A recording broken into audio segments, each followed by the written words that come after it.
ठीक है। हम बात कर रहे थे एग्जैक्ट इक्वेशन की, जो लास्ट लेक्चर के अंदर हमने एग्जैक्ट इक्वेशन को सॉल्व करने का तरीका क्या सीखा था। उसकी एक एग्जांपल को बड़ी डिटेल के साथ हमने मैथ टाइप के ऊपर यहाँ पे सॉल्व किया था।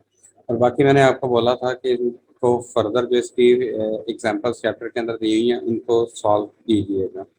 होपफुली आपने सॉल्व की होंगी। अगर उनमें कोई ऐसी चीज़ जो कंफ्यूजिंग है, किसी जगह पे कोई प्रॉब्लम आया है, ठीक है, तो उस चीज़ को आप पूछ सकते हैं, उस चीज़ को आप क्लियर कर सकते हैं। ठीक है, आगे हम आज चल रहे हैं लेक्चर 6 के ऊपर के, जिसके अंदर हम इंटीग्रेटिंग फैक्टर टेक्निक को इस्तेमाल करेंगे। ठीक हो गया। इंटीग्रेटिंग फैक्टर टेक्निक ये क्यों इस्तेमाल होगी और कहाँ पर इस्तेमाल होगी। सबसे पहले जो लास्ट हमने एग्जैक्ट इक्वेशन का सॉल्यूशन सीखा था, अगर आपके पास कोई ऐसी इक्वेशन आ जाती है कि जो इक्वेशन एग्जैक्ट नहीं है, अगर हम इसकी थोड़ी सी अपने डिफरेंशियल इक्वेशन की समरी को डिस्कस करें, तो उसमें यह था कि सबसे फर्स्ट ऑफ ऑल जो इक्वेशन से आपको स्टार्ट करवाया गया था वो कौन सी इक्वेशन थी, वेरिएबल सेपरेबल फॉर्म इक्वेशन। उसके अंदर आप क्या कर सकते थे कि अपने वेरिएबल्स को सेपरेट कर सकते थे। वेरिएबल्स को सेपरेट करने के बाद आप जस्ट इंटीग्रेशन का प्रोसीजर अप्लाई करते थे तो इक्वेशन सॉल्व हो जाती थी। उसके बाद आपके पास आ गई होमोजीनियस इक्वेशन। ये ऐसी इक्वेशन होती थी कि जिसमें आप एक्स और वाई की जगह पर टी एक्स और टी वाई पुट करते थे तो वापस वही इक्वेशन आ जाती थी। और उसको हम क्या करते थे, किस तरीके से, अगर तो उसमें कोएफिशिएंट सेम होने वाला मैटर होता था तो हम उतने हिस्से को किसी थर्ड वेरिएबल के इक्वल पुट कर देते थे। अगर ऐसा मामला नहीं होता था तो हम, याद होगा कि एक्स को, ठीक है, कैपिटल एक्स प्लस एच और वाई को कैपिटल वाई प्लस के इक्वल पुट करके उसमें पुट करके उसको रिड्यूस कर लेते थे किसमें, होमोजीनियस फॉर्म में। और होमोजीनियस फॉर्म में चेंज करने के बाद हम उसको वेरिएबल सेपरेबल फॉर्म में ले आते थे। आगे जो हमने होमोजीनियस के बाद जो चीज़ सीखी थी वो चीज़ हमने सीखी थी एग्जैक्ट इक्वेशंस की। एग्जैक्ट इक्वेशंस के अंदर हम डी एक्स वाले हिस्से को अलहदा, डी वाई वाले हिस्से को अलहदा, इनको पार्शियल डिफरेंशिएट करते थे with respect to y and with respect to x. अगर ये दोनों इक्वल हो जाते थे तो ये एग्जैक्ट इक्वेशन होती थी। और इसका एक प्रॉपर पूरे स्टेप्स हमने पिछले लेक्चर में सीखे थे कि उनको हम कैसे इंटीग्रेट कर सकते हैं। आज हमारे पास आ रही है इंटीग्रेटिंग फैक्टर टेक्निक। हम इंटीग्रेटिंग फैक्टर बनाएंगे और उस टेक्निक से सॉल्व करेंगे। अब हमें इस टेक्निक की ज़रूरत क्यों पड़ी, क्योंकि अब हमारे पास जो इक्वेशंस होंगी वो एग्जैक्ट इक्वेशंस नहीं होंगी। जब हम एग्जैक्ट इक्वेशन वाली चेक करने वाली कंडीशन उनके ऊपर अप्लाई करेंगे तो वो सेटिस्फाई नहीं होगी। जब ऐसी सूरत हाल पेश आ जाए कि ये इक्वेशन एग्जैक्ट इक्वेशन नहीं है तो उस सूरत हाल के अंदर हम इंटीग्रेटिंग फैक्टर टेक्निक जो है वो अप्लाई करते हैं। अब इंटीग्रेटिंग फैक्टर टेक्निक अप्लाई करने से क्या होता है कि वो इक्वेशन एग्जैक्ट इक्वेशन के अंदर जो है वो चेंज हो जाती है। जी, मैं बात कर रहा था कि हमने बिल्कुल स्टार्ट में जब स्टार्ट किया था तो हमने जो है वो वेरिएबल सेपरेबल इक्वेशन से स्टार्ट किया था। उसमें हम क्या करते थे कि एक्स वेरिएबल को एक साइड पे लेके जाते थे, वाई वेरिएबल को एक साइड पे, और जस्ट इक्वेशन को इंटीग्रेट करते थे तो हमारी डिफरेंशियल इक्वेशन सॉल्व हो जाती थी। दूसरे नंबर पर हमने होमोजीनियस इक्वेशंस पढ़ी। होमोजीनियस इक्वेशन के अंदर न्यूमरेटर और डिनोमिनेटर में से एक खास हिस्सा हम जो है किसी जी वेरिएबल या यू वेरिएबल के इक्वल लेट करते थे और वो इक्वेशन कन्वर्ट हो जाती थी सेपरेबल फॉर्म के अंदर और उसको हम इंटीग्रेट कर देते थे। फिर हमने ऐसी इक्वेशन होमोजीनियस में पढ़ी कि जिनमें वो न्यूमरेटर और डिनोमिनेटर में वो हिस्सा सेम नहीं होता था और उसमें हम स्मॉल एक्स को कैपिटल एक्स प्लस एच और स्मॉल वाई को कैपिटल वाई प्लस के इक्वल पुट करके, ठीक है, तो उसको हम होमोजीनियस में कन्वर्ट करते थे और फिर होमोजीनियस से सेपरेबल में कन्वर्ट करके उसको सॉल्व कर लेते थे। फिर चौथे नंबर पे हमने जो किया वो हमने किया एग्जैक्ट इक्वेशन। हमने देखा एग्जैक्ट इक्वेशन को चेक करने का ये तरीका था, partial M over partial y equal होना चाहिए partial N over partial x. इसमें डी एक्स के साथ दिया हुआ हिस्सा एम था और डी वाई के साथ दिया हुआ हिस्सा एन था। अगर ये इक्वल होते थे तो ये एग्जैक्ट इक्वेशन होती थी। आज हम जो स्टार्ट करने जा रहे हैं वो है integrating factor technique. Integrating factor technique के अंदर हमने क्या करना है कि ये ऐसी इक्वेशंस को हमने सॉल्व करना है कि जो इक्वेशन एग्जैक्ट इक्वेशंस नहीं, ठीक है। अब ये हमें कैसे पता चलेगा, ये उसी टेक्निक से पता चलेगा जो पिछले लेक्चर में हमने पहले स्टेप के अंदर ये चेक करते थे कि इधर इक्वेशन इज एग्जैक्ट और नॉट। इस चीज को ही यूज करके हम देखेंगे। अगर ये इक्वेशन एग्जैक्ट नहीं होगी तो फिर हम इंटीग्रेटिंग फैक्टर टेक्निक को इस्तेमाल करके उस इक्वेशन को पहले एग्जैक्ट इक्वेशन के अंदर तब्दील करेंगे। ठीक है, अब ये देखते हैं जरा इस एग्जाम्पल के ऊपर। अब यहाँ पे हमें ये कहता है show that 1/x² plus y² is an integrating factor for the equation x² plus y² minus x dx minus y dy is equal to 0। अब इसको थोड़ा सा हम जो है डिटेल के साथ पहले डिस्कस करते हैं ताकि इस चीज़ की हमारे पास जो है वो हमारी बेस जो है वो बन जाए कि हम असल में करना क्या चाह रहे हैं। x² plus y² minus x dx, next क्या था, माइनस y dy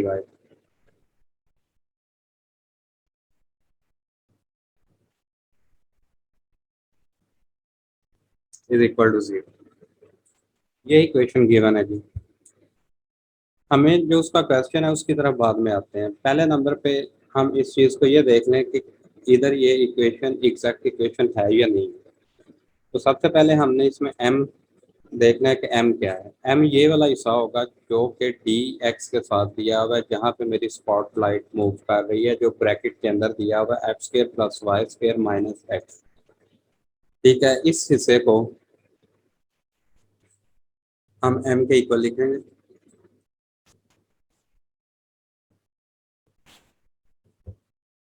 अच्छा, अब हमने इसको क्या करना होता था, डिफ्रेंशिएट करना है, पार्शियल डिफ्रेंशिएट करना है with respect to Y.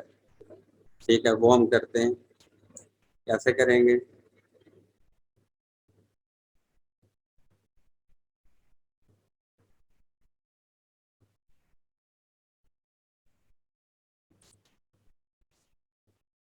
Partial M over partial y, y के लिहाज से इज इक्वल टू, ये पहले नंबर पे दिया हुआ एक्स के।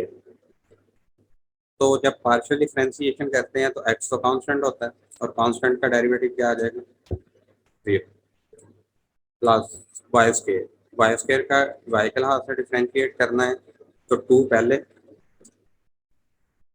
ठीक है, और वाई के 2 में से 1 माइनस, तो ये आ गया 2y। मैं फिर बात कर रहा हूँ कि अगर किसी को ये डिफ्रेंशिएशन का या इंटीग्रेशन का नहीं पता तो वो इस चीज़ को एक्सप्लेन कर ले, उस चीज़ को क्लियर कर लेते हैं। यहाँ पे बता देते हैं थोड़ा सा, ये ना हो कि मैं यानी इस सोच में आपको यानी ये डायरेक्ट उसका वाई स्क्वायर का डेरिवेटिव मैंने लिख दिया 2y, ठीक है, और आप यही सोच में पड़े हो कि ये कैसे आ गया। अगर किसी का प्रॉब्लम है तो इस चीज़ को क्लियर कर लें। ठीक है, ये आ गया आपके पास partial M over partial Y. ठीक है, और एक्स का फिर वाई के लिहाज से 0 हो जाएगा। अच्छा, इस लिहाज से हमारे पास जो है वो partial M over partial y जो है वो इक्वल आ गया किसके, 2y के, क्योंकि 0 ऐड होने से सब्ट्रैक्ट होने से कोई फर्क नहीं पड़ता। अब हम यहाँ पे लिखते हैं कैपिटल एन। एन वैल्यू क्या होगी, जो कि डी वाई के साथ दी हुई है, और डी वाई के साथ सिर्फ ये वाई है। मेरी स्पॉटलाइट को देखें रेड कलर में, ये डी वाई के साथ सिर्फ एक नंबर है और वो है वाई, एक वेरिएबल दिया हुआ है और वो है Y. N is equal to आ गया वाई। अब इसको आपने इंटीग्रेट करना है, ठीक है, तो सॉरी डिफ्रेंशिएट करना है, इंटीग्रेट कह रहा हूँ, डिफ्रेंशिएट करना है एक्स के लिहाज से, जैसे उसको हमने वाई के लिहाज से किया था। ठीक है, और इसको हम एक्स के लिहाज से करेंगे। जी बोलिएगा फैजल, क्या पूछना चाह रहे हैं आप। जी सर, मैं ये पूछना चाह रही हूँ कि ये जो एन हम लेते हैं इसके साथ साइन का तो कोई कंपल्शन नहीं है नहीं, ना? साइन की वो कोई जो कंपल्शन माइनस। नहीं है, साइन का कोई इशू नहीं है। हमने जस्ट जो है वो वाई के साथ जो वैल्यू गिवन है उसको ले लेना है, कि इधर यहाँ पे पॉजिटिव हो चाहे नेगेटिव हो, हमें उससे कोई कंसर्न नहीं।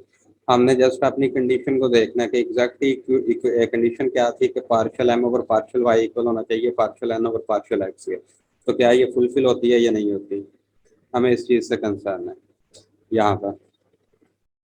ठीक है, साइन को बिल्कुल यानी कोई वो निगलेक्ट करें, उसको देखने की जरूरत नहीं है। अब यहाँ पे n is equal to y, ठीक है, n क्योंकि y है और इसको आप x के लिहाज से डिफरेंशिएट कर रहे हो और ये पार्शियल डिफरेंशिएशन है, इसलिए y जो है वो एज ए कांस्टेंट ट्रीट होगा और कांस्टेंट का डेरिवेटिव 0। अच्छा, अब यहाँ पे देख लें कि हमारे पास इन दी एंड क्या नतीजा निकला, क्या हमारे पास रिजल्ट आया। ये जो partial m over partial y था, ठीक है, ये नॉट इक्वल है किसके, partial n over partial x के। ठीक हो गया जी। अब ये इक्वल नहीं है, अगर ये इक्वल होते तो इक्वेशन एग्जैक्ट थी। अब ये इक्वल नहीं है तो इक्वेशन एग्जैक्ट नहीं है। तो जब इक्वेशन एग्जैक्ट नहीं होती है तो उस सूरत में हम इंटीग्रेटिंग फैक्टर की टेक्निक को यूज करते हैं। जब इक्वेशन एग्जैक्ट नहीं होती तो हम इंटीग्रेटिंग फैक्टर की टेक्निक को यूज करते हैं। अब यहाँ पे जो उसका क्वेश्चन था उसकी तरफ आते हैं। उसका क्वेश्चन था कि शो दैट, साबित करें कि 1/x² plus y² is an integrating factor for the equation this. ठीक है। अच्छा, अब इसकी तरफ आते हैं।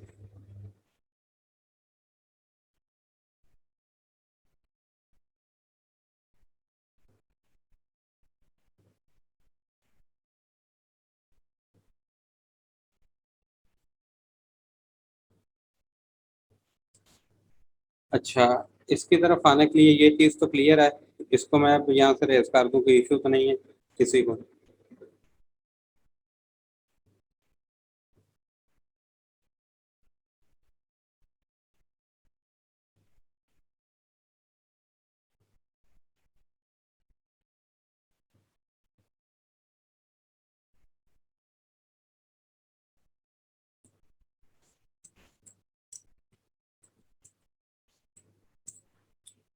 अच्छा, अब जो है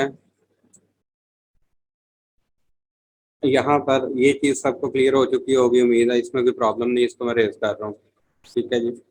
अब वो आपसे जो बात कर रहा है कि ये प्रूव करें कि ये इसका इंटीग्रेटिंग फैक्टर है, इंटीग्रेटिंग फैक्टर क्या है उसको हम अब यहाँ पे लिखते हैं। ठीक हो गया। अच्छा, इंटीग्रेटिंग फैक्टर क्या है, 1/x² प्लस y²।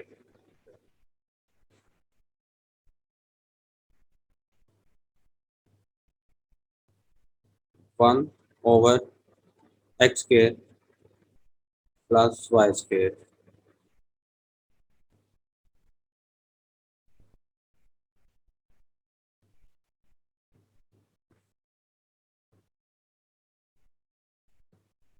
अच्छा, अब ये जो इंटीग्रेटिंग फैक्टर आपको दिया हुआ है ना, इसको भला आपने क्या करना है, इसको I dot F is equal to integrating factor.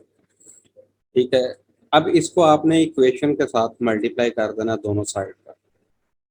ठीक हो गया। ये जो गिवन इक्वेशन है इसके साथ आप मल्टीप्लाई करेंगे।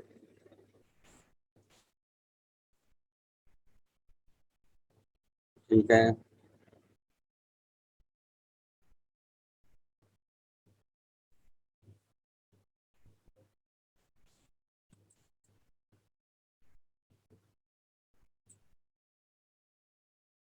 उसके बाद माइनस, इसको आप मल्टीप्लाई करेंगे इसी इंटीग्रेटिंग फैक्टर को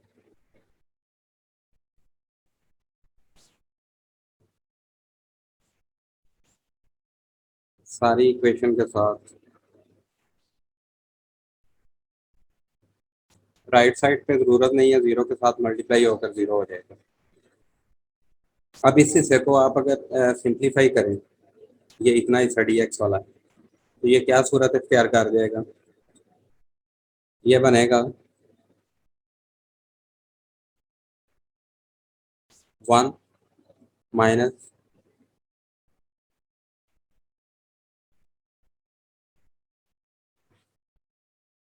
- एक्स ओवर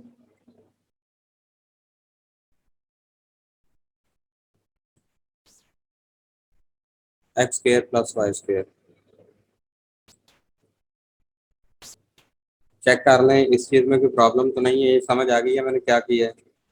मैंने basically x square plus y square को डिवाइड किया है पहले इतने हिस्से के साथ, x square plus y square के साथ, ये इतने हिस्से के साथ।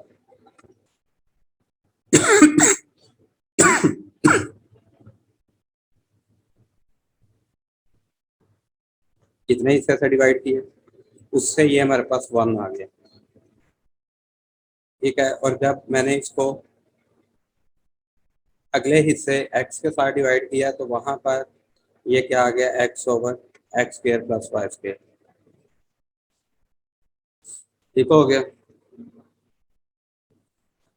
अब नेक्स्ट आगे क्या है, नेक्स्ट आगे तो कोई चीज़ जो है वो चेंज नहीं हो पाएगी। ठीक है, तो यहाँ पर क्या आ जाएगा, यहाँ पर आ जाएगा जी वाई ओवर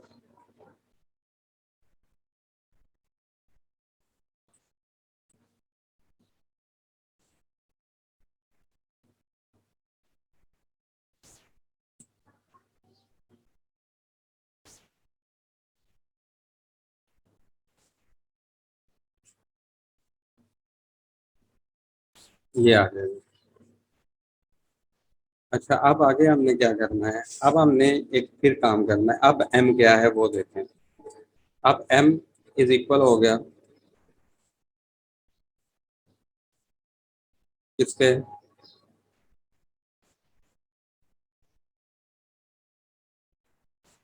इसके। इसको हमने डिफरेंशिएट करना होता है, पार्शियल डिफरेंशिएट करना होता है किस लिहाज से, y के लिहाज से करते हैं हम दोबारा।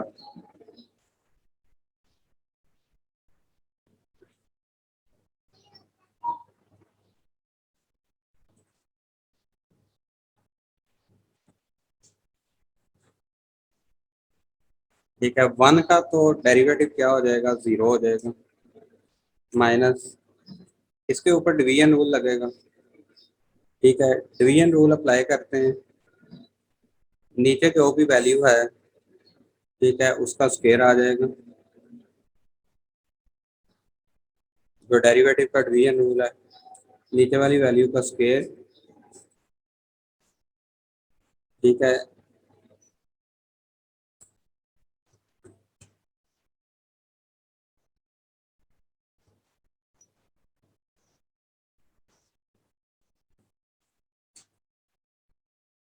अच्छा नीचे वाली वैल्यू जो है ऊपर एज इट इज,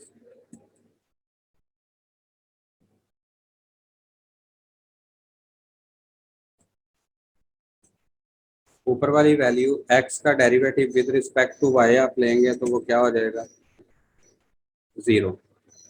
आगे माइनस ऊपर वाली value x as it is, और नीचे वाली value x square plus y square का y के लिहाज से डेरिवेटिव लेंगे तो वो क्या हो जाएगा, एक्स स्क्र का तो 0 आ जाएगा, प्लस वाई स्क्र का 2y।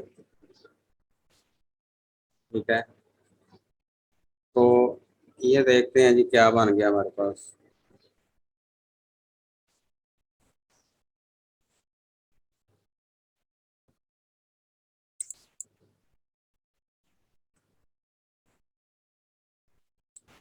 ये बन गया 2xy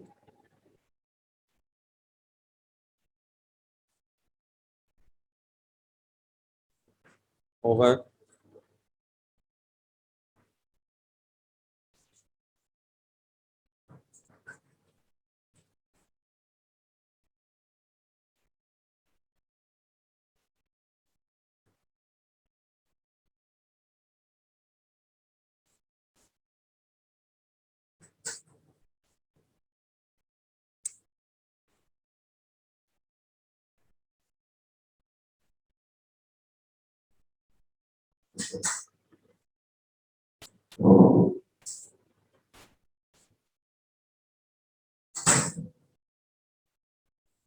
ठीक है, x square plus y square का होल स्क्वायर, ये हमारे पास आ गया partial m over partial y। ठीक है, इसके बाद हमने देखना है कि n क्या है हमारे पास।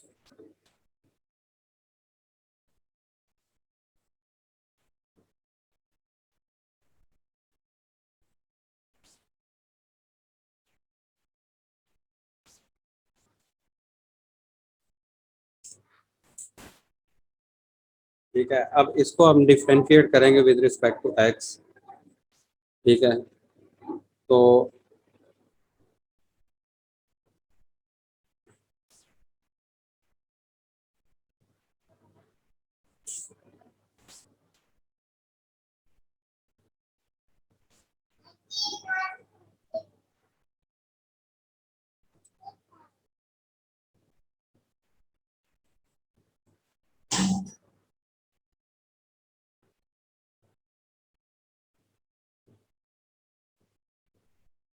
अच्छा, ये नीचे वाली वैल्यू का स्क्वायर वही आ जाएगा, x square plus y square का होल स्क्वायर। नीचे वाली वैल्यू ऊपर एज इट इज, और वाई का वाई के लिहाज से क्या आ जाएगा? ठीक है, 1। अब दूसरे में देखते हैं। ठीक है, कि ऊपर वाली value y as it is, और नीचे वाली वैल्यू जो एक्स है, इसका आपने डेरिवेटिव लेना है। ठीक है, वाई के लिहाज से। ठीक है, तो वाई के लिहाज से इसका डेरिवेटिव आपके पास क्या, सॉरी एक्स के लिहाज से, सॉरी सॉरी सॉरी सॉरी, यहाँ पे एक्स के लिहाज से कैलकुलेट करना है हमें। ठीक है, एक्स आ जाएगा। ठीक है, तो एक्स के लिहाज से यहाँ पे वाई का डेरिवेटिव जो है वो 0 हो जाना। सॉरी। ठीक है, और दूसरा जो यहाँ पर ऊपर वाली वैल्यू वाई है एज इट इज, और नीचे x square plus y square का एक्स के लिहाज से आप डेरिवेटिव लेंगे, तो वो क्या आ जाएगा? एक्स का डेरिवेटिव 2x, एक्स स्क्वायर का सॉरी। ठीक है, और प्लस वाई स्क्वायर का डेरिवेटिव 0 हो जाएगा। ठीक है, अब अगर इसको सॉल्व करके लिखेंगे तो ये आपके पास क्या आ जाएगा?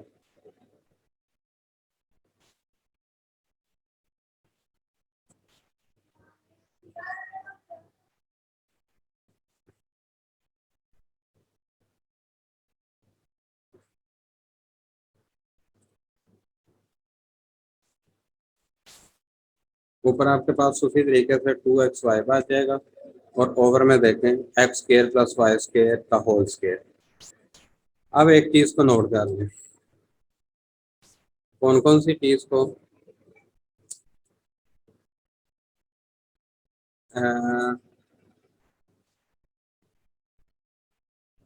यहाँ पे देखें,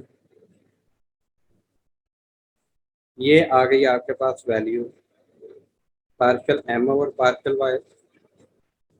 ठीक है, और ये आ गई आपके पास value partial N over partial है। तो क्या ये दोनों वैल्यू सेम है? नोट कर लें जरा।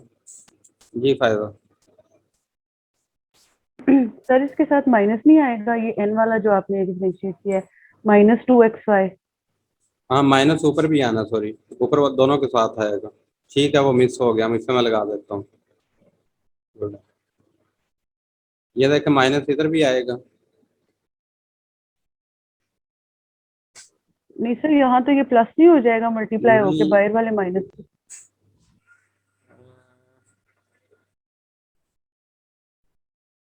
वैल्यू एक माइनस की बाहर भी है। ठीक है, और यहाँ पर हमारे पास जो है ये क्या बन रहा है, माइनस में आ रही है वैल्यू। एक सेकंड, मुझे जरा चीज चेक कर लेने दें, ये इंटीग्रेटिंग फैक्टर है या नहीं है। इस चीज को मुझे देख लेने दें।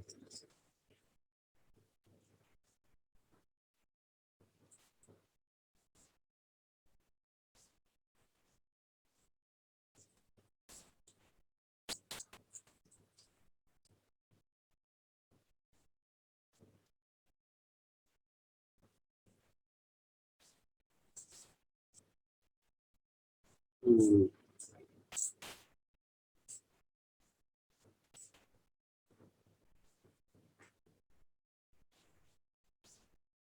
चीज, सॉरी, यहाँ पे ना एक चीज उन्होंने की हुई है।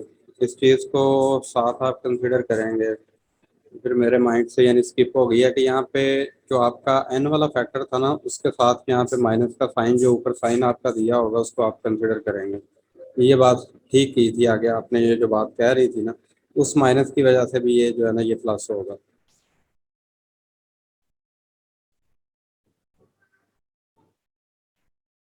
ये ठीक है, ठीक हो गया। अब बहरहाल जो चीज़ हम यहाँ पे अपनी कंक्लूड करना चाह रहे थे वो क्या चीज़ है? कि ये partial M over partial Y. जी जी जी बोलें। हाँ जी सर, उसमें थोड़ी सी कंफ्यूजन होगी। अब आपने इसमें माइनस लिया, लेकिन जहाँ पे सिर्फ चेक करना था वहां नहीं लेना साइन, लेकिन वहां जहाँ पर डिफरेंशिएट करना है वहां लेना है। जी ये चीज पता क्या हुई है कि यहाँ पे आपके पास बेसिकली जो है ना वो यानी साइन को आप साथ ले लें। ठीक है, उस चीज में इशू आई डोंट नो कि नहीं आएगा, यानी आई डोंट थिंक सो के आए आपके पास, यानी साइन साथ लेंगे तो इशू नहीं आएगा, वहाँ चेकिंग में भी नहीं आएगा नहीं गालबन। सर, फिर वो नेगेटिव नहीं आ जाएगा साइन, जब साइन पहले हम नेगेटिव साथ लेंगे? उस चीज को भी वेरीफाई कर लेते हैं, उस कंफ्यूजन को जो है ना नेक्स्ट मैं इसको डिटेल में कर लेता हूँ रीड, उस पे बीच में कोई पता नहीं है नहीं स्किप हो गया माइंड में से। ठीक है, इसको कर लेता हूँ मैं रीड, इस चीज की कंफ्यूजन को दूर कर लेंगे। ठीक है। अच्छा, अब यहाँ पे ये हम जो चीज कंक्लूड करना चाह रहे थे उसकी तरफ आते हैं। अब देखिए partial M over partial Y और partial N over partial X ये दोनों आपके पास इक्वल हो गए। पहले जब हमने इंटीग्रेटिंग फैक्टर को मल्टीप्लाई करने से पहले partial M over partial Y और partial N over partial X calculate किया तो वो इक्वल नहीं थे, लेकिन जब इंटीग्रेटिंग फैक्टर से आपने मल्टीप्लाई किया तो ये इक्वल हो गए। अब रिजल्ट हमारा ये है इस चीज से जो हमने डिडक्ट करना है कि जब आप इंटीग्रेटिंग फैक्टर से मल्टीप्लाई करते हैं तो इंटीग्रेटिंग फैक्टर बेसिकली आपकी नॉन एग्जैक्ट इक्वेशन को कन्वर्ट कर देता है एग्जैक्ट इक्वेशन के अंदर। जी क्लियर है ये चीज कि जब आप अपनी इक्वेशन को इंटीग्रेटिंग फैक्टर से मल्टीप्लाई करते हैं तो वो आपकी नॉन एग्जैक्ट इक्वेशन को कन्वर्ट कर देता है एग्जैक्ट इक्वेशन के अंदर।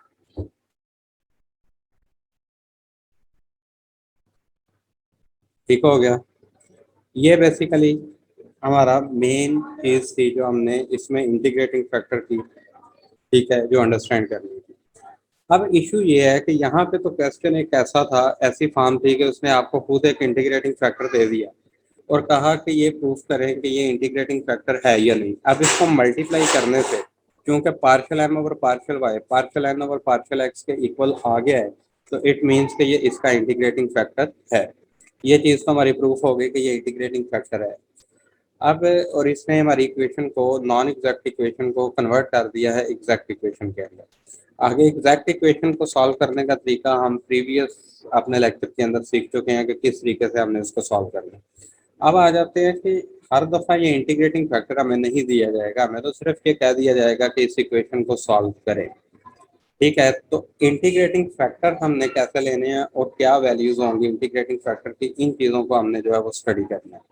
और इसके अंदर आपको टोटल जो है ना 4 केसेस दिए हुए हैं। पहला केस क्या है? केस 1 के अंदर आप उसी तरीके से partial M over partial y calculate करेंगे। यहाँ पे आपने स्पॉटलाइट को थोड़ा फॉलो करना है। Partial M over partial y आप जो है ये कैलकुलेट करेंगे उसी तरीके के साथ, और फिर partial N over partial x जो है इसको कैलकुलेट करेंगे।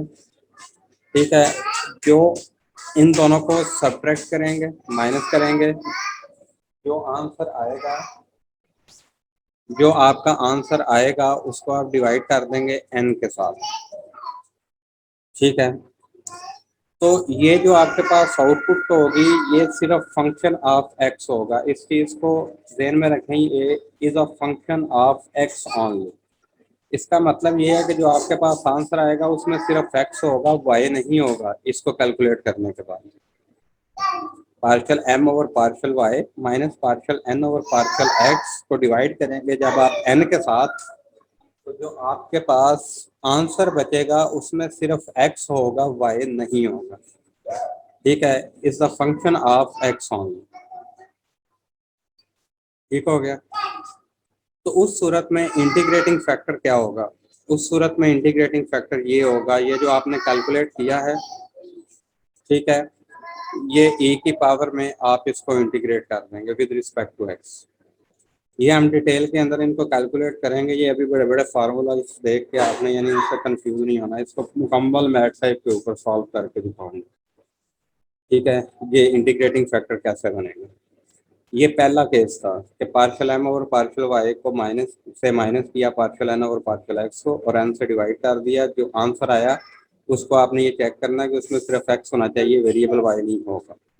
उस सूरत में ये आपका इंटीग्रेटिंग फैक्टर बनेगा, u is equal to e exponential function ठीक है, और इंटीग्रेट कर देंगे इस तमाम फंक्शन को जो ऊपर हमने कैलकुलेट किया विद रिस्पेक्ट टू एक्स।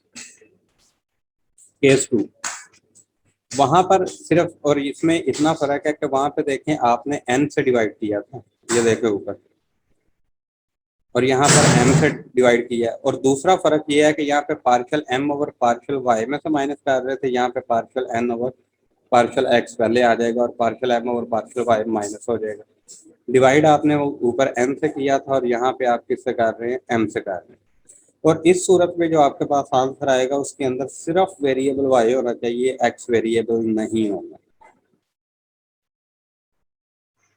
तो इस सूरत में जो आपका इंटीग्रेटिंग फैक्टर होगा उसको आपने विद रिस्पेक्ट टू y जो है इंटीग्रेट कर देना है और एक्सपोनेंट की पावर बना देना, एक्सपोनेंशियल फंक्शन।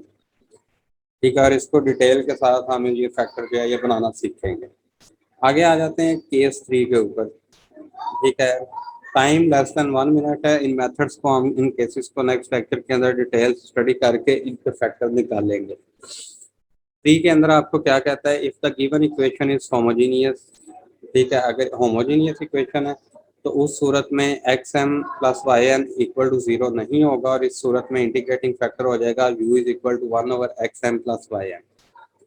और केस 4 के अंदर में वो क्या कहता है, अगर गिवन इक्वेशन इस फॉर्म की है तो उस सूरत में आपका इंटीग्रेटिंग फैक्टर जो है, ठीक है, उसमें आप कैसे चेक करेंगे, x m minus y n not equal to 0 होगा और integrating factor x m minus y n, ऊपर वाले में प्लस था नीचे में वाई आ गया। ये टोटल 4 केसेस होंगे। इन चारों केसेस में से कोई ना कोई एक जो है ये हमारा इंटीग्रेटिंग फैक्टर जो है वो